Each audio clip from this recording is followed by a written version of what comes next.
Hello friends, welcome to Manas channel.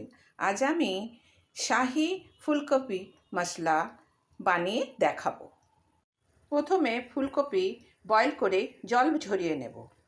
প্যানে সামান্য তেল দিয়ে দেব টমেটো কুচোনো, দেব পেঁয়াজ কুচোনো, দেব কাঁচা লঙ্কা, দেব আদা, দেব রসুন, দেব কাজু, দেব সামান্য বাদাম, দেব সামান্য গোলমরিচ, দেব দারচিনি, দেব সামান্য লবঙ্গ, দেব এলাচ, দেব সামান্য জিরে,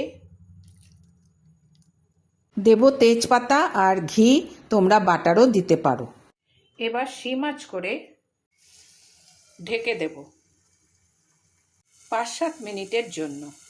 হালকাভাবে ফ্রাই করে এবারে এগুলোকে গ্রাইন্ড করে নেব সামান্য জল দিয়ে। এবার অন্য একটি প্যানে দেব তেল, দেব তেজপাতা, সামান্য আদা ঘষে দেব। এবারে দেব বয়েলড ফুলকপি। ফুলকপিতে দেব স্বাদ মতো লবণ, সামান্য হলুদ। ফুলকপিকে লাল করে ভেজে নিতে হবে। এবারে পেস্ট করা মশলা দিয়ে দেব। এবারে মশলাকে খুব ভালোভাবে মিশিয়ে নেব।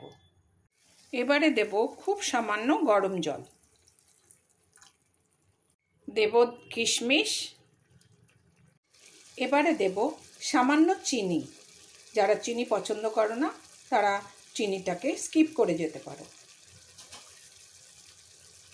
আমার শাহি ফুলকপি মশলা তৈরি হয়ে গেল। রেসিপিটি খেতে অপূর্ব হয়েছিল। তোমরাও একদিন বানিয়ে নিও। আমার ভিডিওটি ভালো লাগলে লাইক, শেয়ার, সাবস্ক্রাইব করো।